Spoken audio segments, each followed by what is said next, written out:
Seja muito bem-vindo a mais um programa do Colégio Batista do Rio de Janeiro. E hoje nós temos uma entrevista muito especial com o professor de História e Sociologia, Marcelo Mendonça.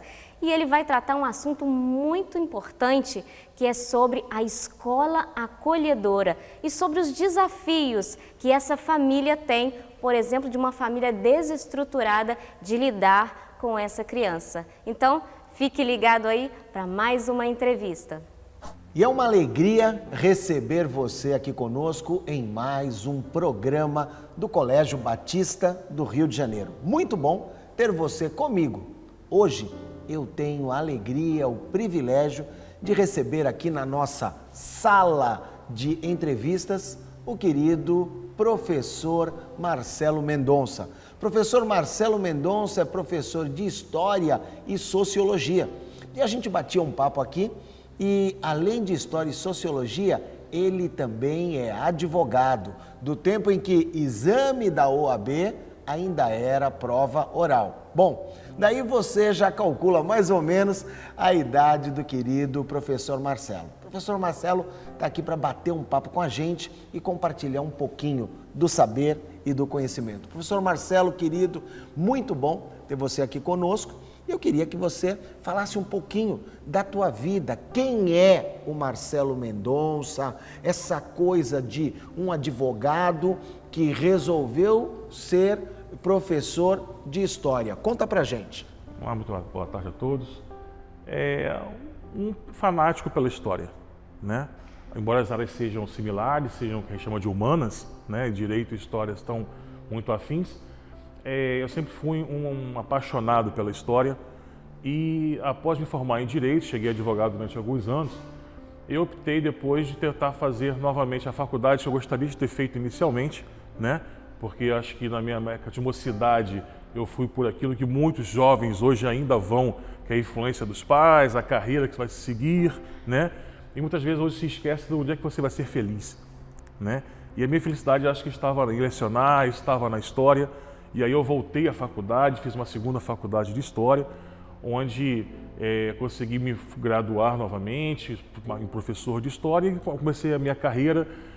Também tive a oportunidade de escrever alguns artigos, algumas matérias em outra grande paixão, que é a aviação militar, e consegui juntar as duas coisas, sendo 3 vezes premiado aí em prêmios internacionais com esses trabalhos que unem história e aviação, né?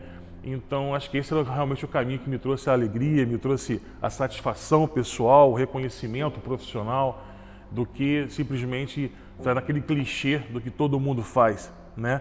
Nós temos que, às vezes, ter nossa identidade, nossa alegria, nosso prazer de fazer aquilo que a gente gosta. Você falou uma coisa, Marcelo, que é muito interessante, né? Na questão da carreira,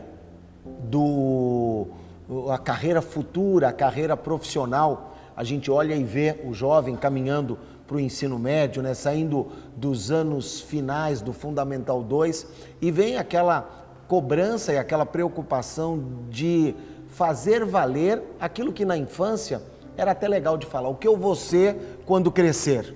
Eu lembro de um comercial antigo, isso eu vi no YouTube, não vi ao vivo não, na televisão, mas de um porquinho que dizia, eu quero ser salsicha do Frigor Éder S.A. O que você quer ser quando crescer? E ele dizia, salsicha do Frigor Éder S.A. Eu acho que o Frigor Éder S.A. já nem existe mais, né? E esse comercial, talvez você que assistiu aí, escreve aqui no comentário que você já vai denunciar a tua idade. Quando a gente é criança, isso é até engraçado, o pai pergunta e a gente fala, quem nunca quis ser bombeiro? Quem nunca quis ser médico? Mas quando vão chegando aí os chamados anos finais, o finalzinho do F2, o Fundamental 2 e o início do médio, aí então começa essa cobrança.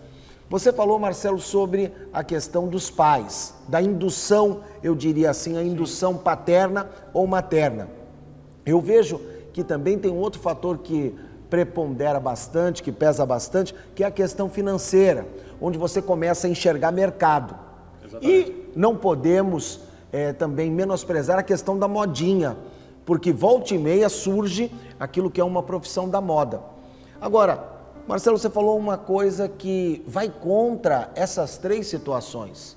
O pai, as finanças ou a modinha, que é justamente a questão do ser feliz, de você identificar aquilo que você quer. É possível ainda na juventude, por quê? Você foi identificar mais à frente. É possível, será, na juventude a gente ter essa identidade e falar, não, eu vou ser tal coisa, eu vou ser bombeiro porque isso vai me fazer ser feliz? Acredito eu que passe pela estrutura familiar que você tem. O amparo dos pais, o amparo daquilo que você tem de conhecimento, da toda a troca que você tem até na unidade escolar mesmo, com os professores te passando as possibilidades futuras que você vai ter, né? Eu vou dar um exemplo de um jovem que eu conheço hoje, que tem 15 anos de idade, comentou comigo que queria ser biólogo, e eu virei para ele e falei assim, e qual área de biologia você vai atuar? Porque é um campo muito amplo, não é nem a minha área, mas eu sei que é um campo amplo, em plena expansão atualmente, devido às dificuldades de ecossistema, meio ambiente que temos hoje. Sustentabilidade. E ele virou e falou assim, não sei. Eu virei para ele e falei assim, e como você vai aprender, além de qual a melhor faculdade do Rio de Janeiro, já que você reside nessa cidade, que vai te dar o melhor campo? Não sei.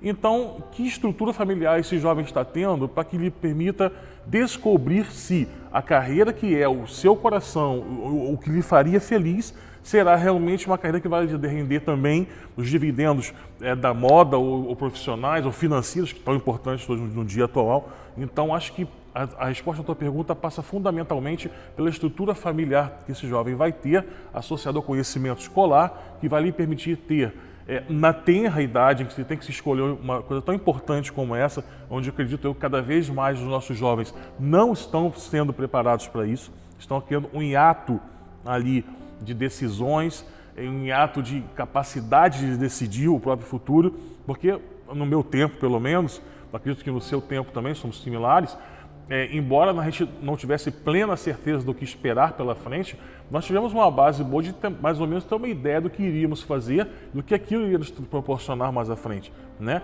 Quando eu escolhi direito inicialmente, eu tinha o aconselhamento familiar, tinha a parte financeira, óbvio, porque é uma área que permite uma carreira de concurso muito ampla. Então é claro que aquilo me seduziu no primeiro momento, né? E no segundo momento eu falei, não estou feliz aqui. E aí parti para a minha tentativa de história, que era a minha grande história de sociologia, paixão de humanas. E lecionar também, né? Acho que quem entra nesse ramo de lecionar tem um bichinho ali que pica a gente e você gosta daquilo e você passa por diversas dificuldades, que não é uma carreira fácil, não é uma carreira que você vai ter muitas vezes o reconhecimento merecido que você gostaria de ter. Porém, quando você consegue, quando você assume isso e você tem esse mínimo reconhecimento, é extremamente prazeroso. E às vezes o reconhecimento não é só financeiro, é quando você consegue dar aula, por exemplo, onde eu costumo dar aula em comunidade no Rio de Janeiro, também sou professor do Estado, e você chega lá e você consegue colocar numa turma de 30 alunos, você colocar 4 passando no Enem, entrando numa faculdade e conseguindo ter uma chance de uma amplitude melhor de futuro. Eu consigo ver vários colegas, professores, com lágrimas nos olhos quando chega a notícia que conseguimos colocar alguém dentro de uma faculdade, dentro daquela comunidade, daquela realidade que ele tem. Então, o prazer que nós temos não é apenas financeiro, as pessoas também têm que entender que o prazer pode ser intuitivo, interno, interior, o prazer de você fazer bem feito aquilo que você escolheu fazer, né? E o reconhecimento financeiro muitas vezes vai ter ou não vai ter, e você vai conseguir viver. Se você conseguir viver bem, com dignidade, dentro daquilo que você escolheu, eu acho que você pode se chamar de ser uma pessoa feliz. E até mesmo, né, Marcelo, porque essa questão do dinheiro, não sem ser piegas ou coisa parecida, mas o dinheiro ele passa. O dinheiro ele vai passar. E essa referência do professor que ajudou, que me abriu uma porta de entendimento, eu posso estar na universidade, poxa, isso é inegável, isso não tem preço. Agora, uma coisinha, né, que você falou que nós somos contemporâneos, não somos não, viu? Não somos não, porque quer ver? Você nasceu em que década? 70, 72. Então, eu tenho 10 anos a mais só. Eu tenho 10 anos a mais, eu estava fazendo umas contas aqui, me senti, é claro, honrado. Me senti, Marcelo, honrado com isso. Marcelo, você falou da estrutura familiar. Hoje, a gente lida com uma grande dificuldade que é o quê? É o lar, muitas vezes, assim como a carreira e a escolha, ela não dá certo, às vezes também a escolha do cônjuge também não deu certo. Então, também não deu certo. Então, a gente vê hoje essa condição de você ter que recriar uma estrutura já existindo uma construção anterior. Como é que o pai ou a mãe que está lidando agora com o enteado, por exemplo, que está lidando com aquele que não era o seu filho e ele precisa desempenhar esse papel? Eu olho isso e vejo que é realmente desafiador, não é verdade? Da gente poder olhar e enxergar essa dificuldade de poder, por exemplo, até mesmo exercer uma condição não apenas de autoridade, mas uma condição de afeto. Como é que a gente pode trabalhar essa questão? Eu pergunto para você, do teu ponto de vista, o ponto de vista do professor, que recebe aquele aluno que veio de uma família desestruturada. O que a família pode fazer ou nessa reestruturação? Está buscando ser feliz, está buscando dar certo agora. O que pode fazer com relação a esse adolescente, essa criança, esse jovem que vai levar essa bagagem de casa para a escola? Bem, acho que uma palavra fundamental aqui chama-se acolhimento, né? É como a escola vai receber essa diversidade de pensamentos, essa variedade de linhas de raciocínio, de experiências de vida, porque não é porque são jovens ou crianças que já não têm suas próprias experiências de vida, e essas experiências de vida refletem diretamente no seu dia a dia, no seu comportamento, nos seus pontos de vista. Então, nós temos que ter o entendimento e fazer o acolhimento dessa diversidade dentro, é claro, de princípios, dentro de legalidade, dentro de normas que têm que ser seguidas e obedecidas para que não se transforme, como diria aquele termo, na teoria do caos, né? Que tudo acaba se tornando uma grande falta de estrutura. Então, nós temos a responsabilidade também de detectar, às vezes, algumas coisas que nós, enquanto educadores, que podemos até dar o feedback para aquele responsável, que muitas vezes dentro dessa estrutura que você está mencionando, o responsável nem é mais o pai ou a mãe, pode ser um avô, uma avó, um tio, né? Nós encontramos isso em sala de aula, né? Aliás, cada vez mais os avós estão sendo responsáveis pelos netos, né? Nessa mudança com pandemia e tudo, com pessoas com dificuldades econômicas e junção de famílias, e nós tivemos uma mudança muito... A cada década, nós estamos encontrando mudanças significativas dentro da estrutura familiar. Então, nós encontramos ali essa diversidade, essas experiências diversas e o acolhimento com responsabilidade e princípios feito na escola vai permitir, talvez, desenvolver melhor essa estrutura do aluno dentro da estrutura escolar. Palavra-chave, então, é acolhimento, é receber, é tratar bem, entendimento do que está acontecendo, é ter esse entendimento para poder orientar, então, a criança, o jovem, o adolescente, para uma caminhada que traga uma compensação daquilo que talvez ele tenha que pagar, eu vou dizer assim, né, um preço mais caro. Por quê? Porque está convivendo com uma situação que a gente diria não era o padrão ideal, vamos dizer assim, né? Eu quero deixar claro essa questão quando eu falo de padrão ideal, dentro até mesmo de aquela coisa da família do comercial da margarina, que chega a ser até utópico, né? Todo mundo bonitinho, todo mundo arrumadinho e na mesa tem até suco de laranja e tudo mais, e todo mundo sorrindo e aquela coisa toda. Às vezes a gente sai correndo de casa, acaba nem tomando café. Então, quando eu falo dessa questão do tradicional, eu falo também dentro daquilo que é o pensamento, porque as pessoas estabelecem sonhos. Marcelo estabeleceu um sonho sendo advogado, não foi isso? Exatamente. E foi corrigir lá na frente, entendendo que seria um vocacionado. Você estava falando, né? Eu estava vendo a importância do entendimento dessa questão da vocação, do chamado, que isso realmente traz satisfação. Marcelo, Você falou uma outra coisa que me chamou a atenção por conta, a gente estava falando de família e você falou, né, por conta da pandemia.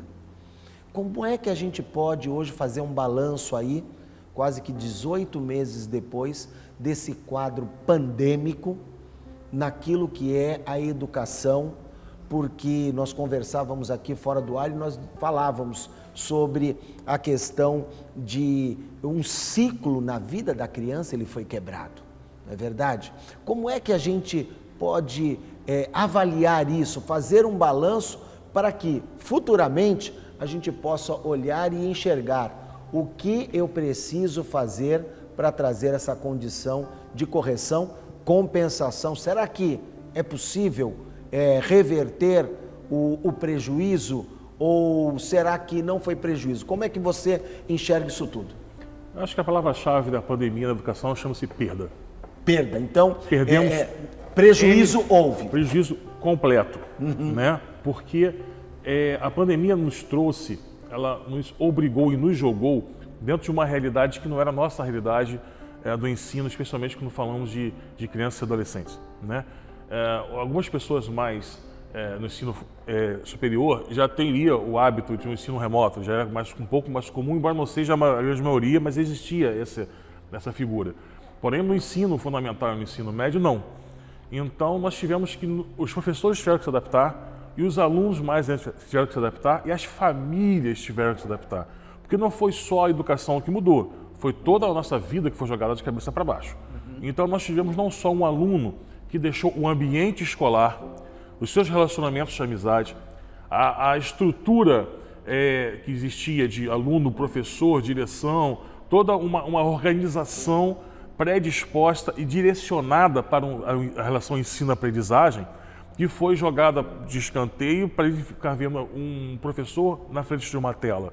Não foi apenas isso que mudou, porque junto dessa tela, ao lado dele está o pai ou a mãe em home office, ou desempregado, né? Porque também não podemos esquecer dessa grande tragédia que foi essa pandemia, que foi o nível de desemprego que nós chegamos, o impacto na nossa economia.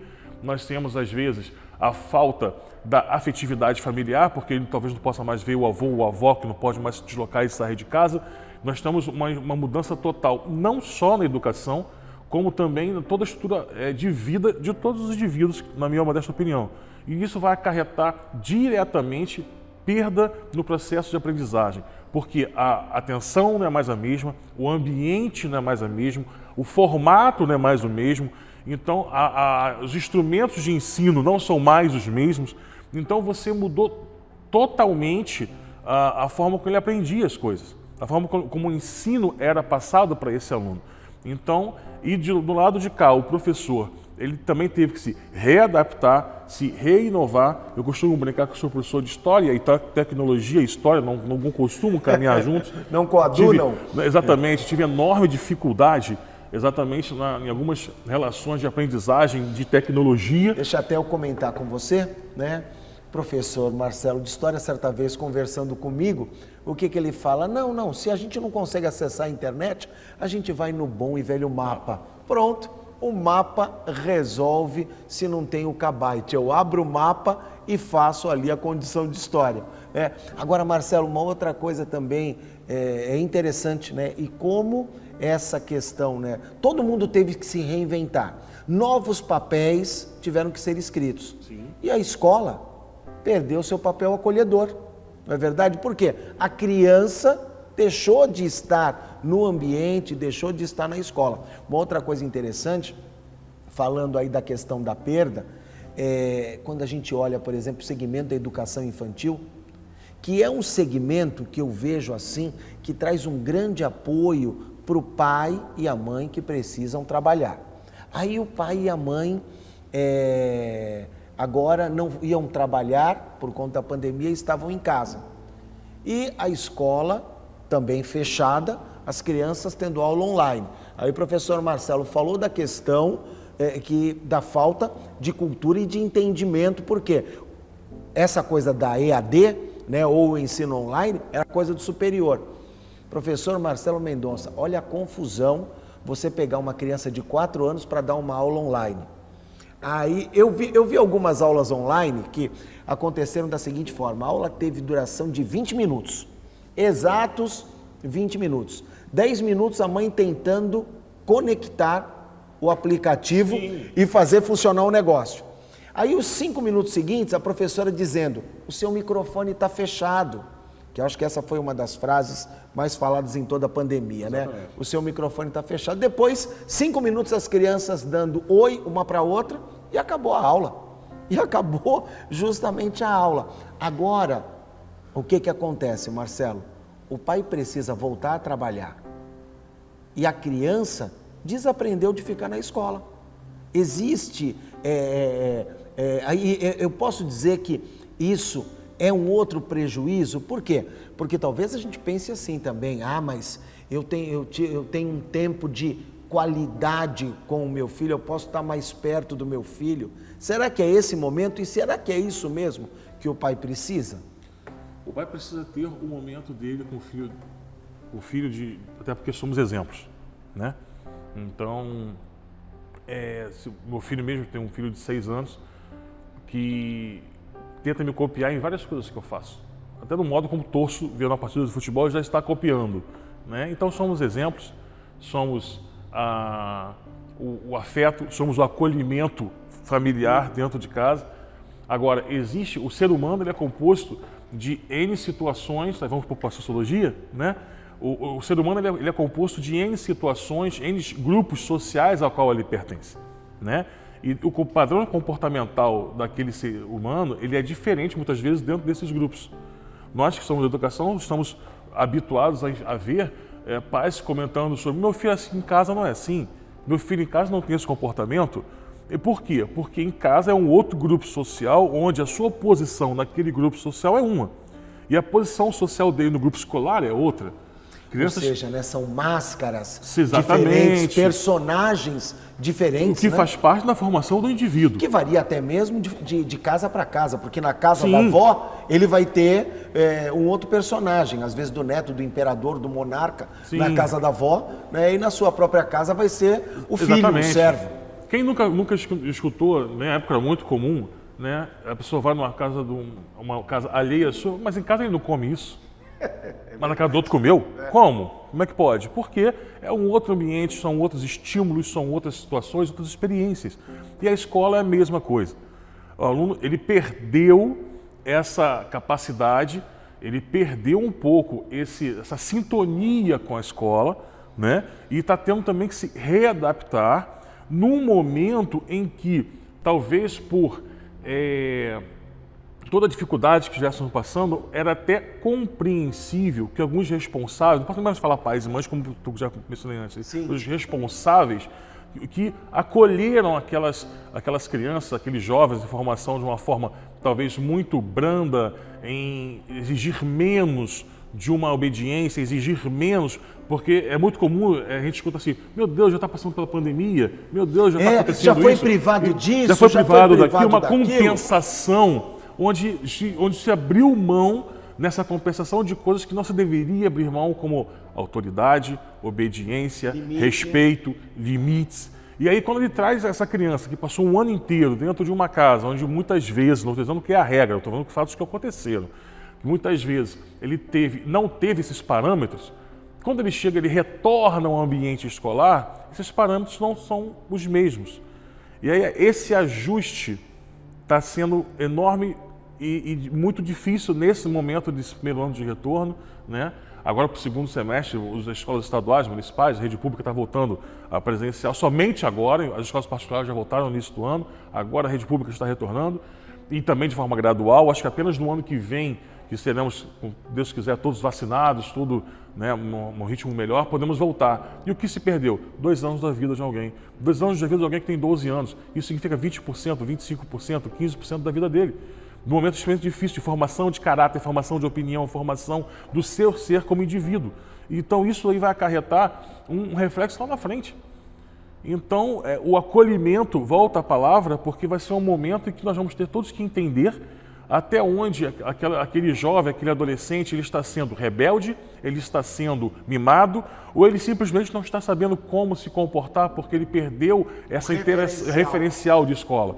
Então, é um desafio para nós como educadores hoje, conseguir essa identificação, é um desafio para nós conseguirmos fazer um acolhimento de forma mais assertiva possível, porém, sem deixar de lado as regras, sem deixar de lado os limites, mas sem também exigir demais de alguém que talvez não tenha como, nesse momento, te dar o retorno que seria o normal, porque ele também não tem o parâmetro para isso. Então, realmente, a pandemia jogou a nossa estrutura educacional, desculpe o termo, na lama, e nós hoje estamos nos limpando para talvez conseguir caminhar lá na frente e não sei a que ponto nós vamos conseguir chegar no retorno. Por exemplo, quem está hoje no ensino médio, fez o primeiro ano já online, está no segundo ano, capenga, né? Com todas as dificuldades que estão tendo, sem a base do primeiro ano e tem o Enem daqui a um ano. Como é que vai fazer? Vai fazer 900 pontos? Como é que vai fazer 900 pontos? Né? Então, quer dizer, e agora? E que profissionais nós teremos numa faculdade posteriormente, com a falta de base de algumas coisas? Qual vai ser a dificuldade do ensino superior em absorver esses alunos? Né? Então, mal comparando, alguns anos atrás, nós existia no Rio de Janeiro uma formação no ensino fundamental, que é de responsabilidade pública maior no município, né? De aprovação automática. Nós chamamos de termo de aprovação automática, alguns vão lembrar disso. E nós, que éramos do Estado, recebíamos esses alunos no ensino médio, que veio de uma aprovação automática, muitas vezes, não estou brincando, sem saber assinar o nome, completamente analfabetos. Só que eles estão lançando um ensino médio, onde a ideia é prepará-lo para o mercado de trabalho daqui a 3 anos, e ele não sabe assinar o nome. Meu Deus. Então, quer dizer, nós, por sorte, acho que alguma mente iluminada da Secretaria de Educação Municipal modificou isso, né? E nós conseguimos receber, agora as pessoas sabem assinar o nome, alguns têm um bom conhecimento e as coisas ficaram mais fáceis. Mas mesmo assim não impede de você formar alunos no ensino médio, né? E vão para o mercado de trabalho, muitas vezes sem saber uma operação de multiplicação em matemática. Vai fazer uma prova de caixa para operar no supermercado, não sabe fazer uma operação matemática. Então, se isso já era o nosso normal antes da pandemia, qual será o nosso normal pós-pandemia? Então, quer dizer, as dificuldades são hoje, são inerentes, né? É aquilo que eu falo da experiência maior que eu tenho de Estado, não posso... A escola particular tem um nível diferenciado, tem uma qualidade diferenciada, né? Tem uma estrutura infinitamente superior que vai permitir a esse aluno possivelmente uma mais rápida adaptação, um mais rápido acolhimento e um negócio melhor direcionado. Mas a pandemia, enquanto o impacto na educação como um todo, foi desastroso. E vamos talvez levar aí uns bons 3, 4 anos para conseguir voltar, sem nenhuma nova pandemia surgir, ao status quo anterior. Estou conversando aqui com o professor Marcelo Mendonça, ele que é professor de História e Sociologia. E aí nós estamos falando aí sobre os efeitos da pandemia na condição do ensino. A gente já está chegando na reta final, professor Marcelo, e eu queria uma palavra do Marcelo, pai, afinal, mês de agosto, mês dos pais, a gente está passando aí essa transição, graças a Deus que essas coisas, a pandemia não apaga, a data continua. Eu queria uma palavra do Marcelo pai, o Marcelo pai e o Marcelo professor, dentro de todo esse contexto. Marcelo, nessa questão de nós podermos trabalhar para recuperar, o que eu, como família, posso fazer? Se a escola precisa acolher, se a escola precisa se modernizar como estrutura para compensar, o que eu, como família, posso fazer para auxiliar esse processo? O professor, ele é um dos instrumentos de formação do indivíduo, né? Ele vai transferir conhecimento. A família, ele é um instrumento de educação, de amor, de afeto. Então, é a união desses dois elementos, né, que vai formar o indivíduo.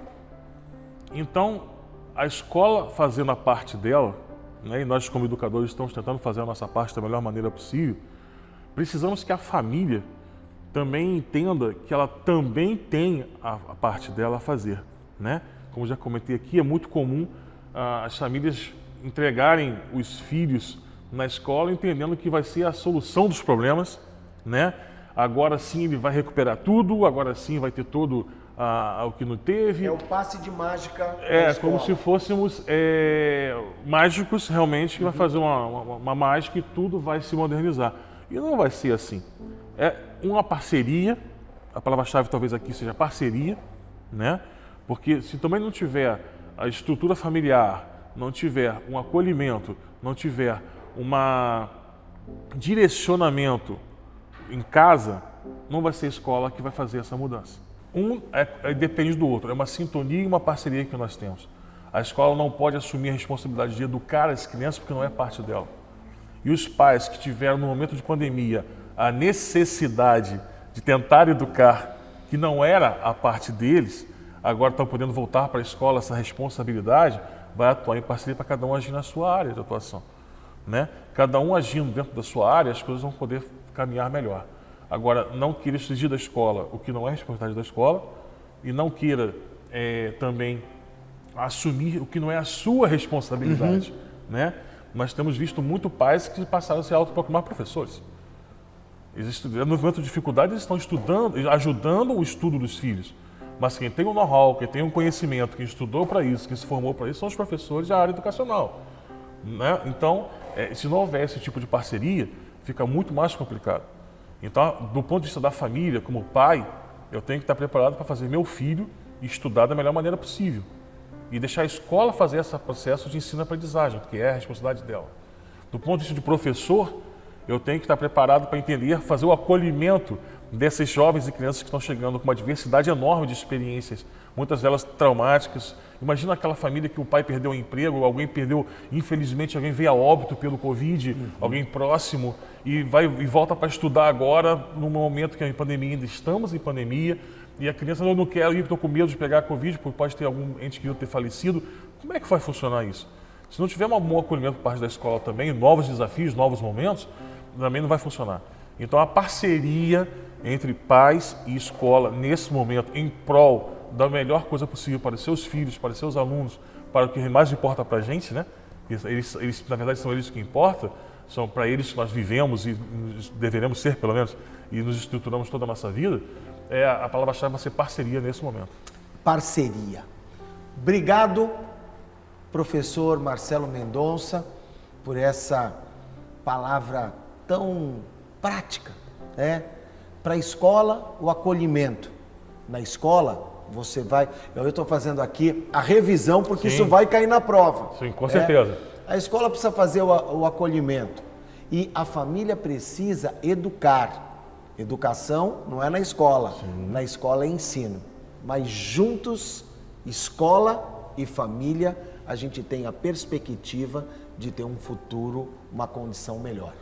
Nosso programa vai ficando por aqui e eu espero você numa próxima oportunidade. Lembre-se de uma coisa, da mesma maneira, Marcelo, é algo tremendo isso, que escola e família precisam caminhar juntas, entendendo cada um o seu papel.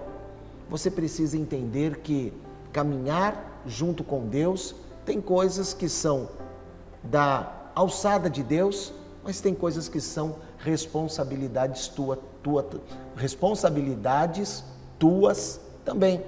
Quando você vê os milagres na Bíblia, você vai entender que todo milagre está ligado a uma ação humana. Então, faça aquilo que tem que ser feito, porque Deus, Ele com certeza já fez a parte dele. Deus abençoe cada um de nós. Uau, que entrevista fantástica! Muito obrigada ao professor Marcelo Mendonça, trouxe aqui uma palavra maravilhosa para cada um de nós e eu tenho certeza que você foi muito edificado. E nós sabemos que nos dias de hoje temos aí a sociedade uma grande dificuldade de ter um local acolhedor. E aqui, no Colégio Batista do Rio de Janeiro, é esse lugar, é o seu lugar, da sua família e dos seus filhos. E nós temos 2 unidades aqui na Barra da Tijuca, uma na Avenida das Américas, número 11.599 e no Jardim Oceânico, Rua Érico Veríssimo, 780. Então, venha nos visitar, vai ser um grande prazer te receber aqui. Deixe seu like, se inscreva no nosso canal, ative o sininho das notificações e compartilhe com seus amigos. E até o nosso próximo programa. Deus te abençoe!